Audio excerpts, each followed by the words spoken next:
tous.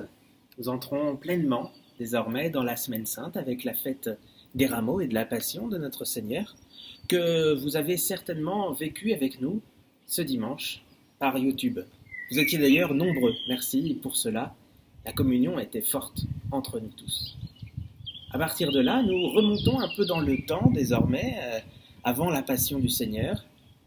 Les évangiles de cette semaine vont nous faire revivre des moments importants pour mieux comprendre le message de Jésus, pointer nos difficultés également. En ce lundi saint, nous retrouvons ce personnage intrigant de Judas, fidèle disciple de Jésus depuis plusieurs années, et pourtant, nous connaissons son futur. Il va être un des acteurs principaux de la scène du jour. Nous le condamnons assez vite de là où nous sommes, mais finalement, nous, comment nous situons-nous? Allons voir ensemble ce qu'il en est. Évangile de Jésus-Christ selon saint Jean. Or, Marie avait pris une livre d'un parfum très pur et de très grande valeur.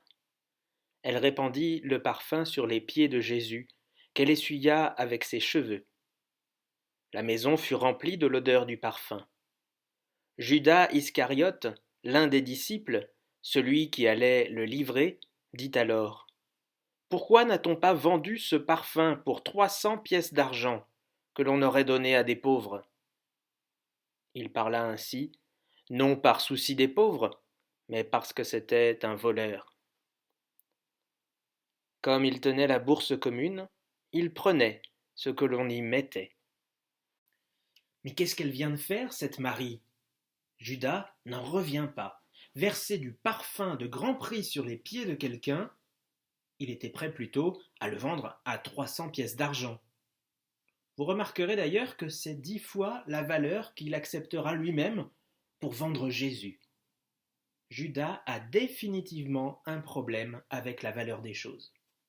Là où Marie est prête à donner du très précieux aux pieds de Jésus, comme pour dire que les pas du Seigneur ont un impact positif sur tout ce qui l'entoure, d'ailleurs la pièce tout entière reçoit l'odeur du parfum, nous avons Judas qui est prêt à tout vendre, à tous les prix possibles, pour gagner toujours plus d'argent, s'enrichir plus personnellement. Le risque de l'enrichissement personnel, c'est de tout penser en profit. Quel profit est-ce que j'ai à suivre Jésus? Pourquoi est-ce que je profite des autres parfois?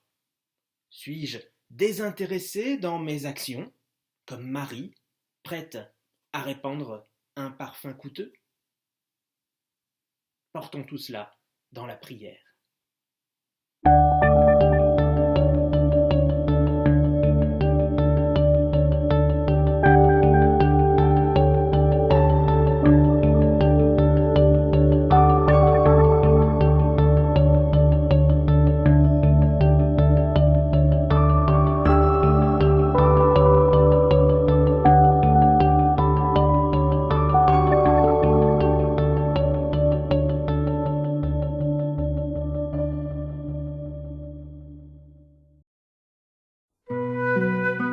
Ensemble, redisons la prière que Jésus lui-même nous a enseignée.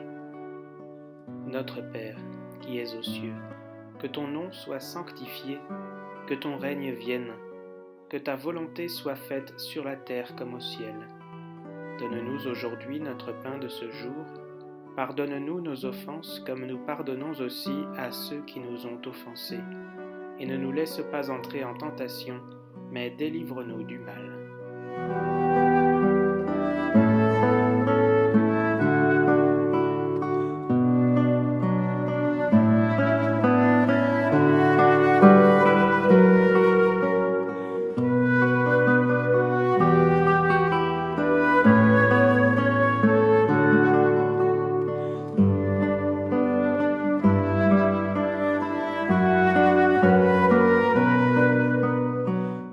Alors vous l'avez vu, ce n'est pas facile d'être disciple de Jésus et en même temps d'essayer de gérer ses propres amours, parfois compliqué, parfois un vrai combat, comme ça l'a été pour Judas, tiraillé par cette envie de toujours avoir plus d'argent, plus de profit personnel. Cela, on le sait, va le conduire à sa fin. Continuons ce chemin avec Jésus tout au long de cette semaine sainte. Je vous donne rendez-vous dès demain pour un nouvel épisode. Merci, bonne journée à vous.